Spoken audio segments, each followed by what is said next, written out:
ಇರುವಲ್ಲಿ ದೊಡ್ಡ ಮತ್ತು ಜಗದೀಶ್ ಶೆಟ್ಟರ್ ಮೂಡೂರು ಕರೆಕ್ಟ್, ಪಡೂರು ಕರೆಕ್ಟ್, ನಗರ ಕಲ್ಪಕಟ್ಟೆ ಲವಿನಾಡಿ ಅಲ್ಮೇಡರ್ ಮೇಲು ಅಡ್ಡಪಲಾದಿ ವಿಭಾಗದ 15ನೇ ವರ್ಷದ ಫೈನಲ್ ಸ್ಪರ್ಧೆ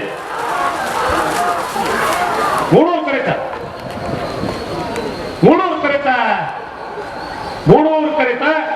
ಇರುವಲ್ಲಿ ದೊಡ್ಡ ಮತ್ತು ಜಗದೀಶ್ ಶೆಟ್ಟರ್ಗೆ 15ನೇ ವರ್ಷದ ಬಂಟ್ವಾಳದ ಮೂಡೂರು ಪಡೂರು ಜೋಡುಕರೆ ಕಮಲಕೂಟದ ಅಡ್ಡಪಲಾದಿ ವಿಭಾಗದ 1ನೇ ಬಹುಮಾನ 12-17-12-49. ಪಡೂರು ಕರೆಕ್ಟ್ ಮತ್ತು ನಕ್ಕರೆ ಕಲ್ಪುಲಕಟ್ಟೆ ಲವಿನಾಡಿ ಅಲ್ಮೇಡರ್ಗೆ ಅಡ್ಡಪಲಾದಿ ವಿಭಾಗದ 15ನೇ ವರ್ಷದ ಕೂಟದ 2ನೇ ಬಹುಮಾನ 1ನೇ ಬಹುಮಾನದ ತೀರ್ಪು ಪಡೆದ ಇರುವಲ್ಲಿ ದೊಡ್ಡ ಮತ್ತು ಜಗದೀಶ್ ಶೆಟ್ಟರ್ನ ಅಡ್ಡಪಲಾದಿಯನ್ನು ಪಲಾಡಿಕೊಂಡಿದ್ದಾರೆ. ತೆಕ್ಕಟ್ಟೆ ಸುಧೀರ್ ದೇವಾಡಿಗೆರೆ 2ನೇ ಬಹುಮಾನದ ತೀರ್ಪು ಪಡೆದ ನಕ್ಕರೆ ಕಲ್ಪುಲಕಟ್ಟೆ ಲವಿನಾಡಿ ಅಲ್ಮೇಡರ್ ಪಲಾಡಿಕೊಂಡಿದ್ದಾರೆ. ಹೊಡ್ಕಳ ಪಾಂಡು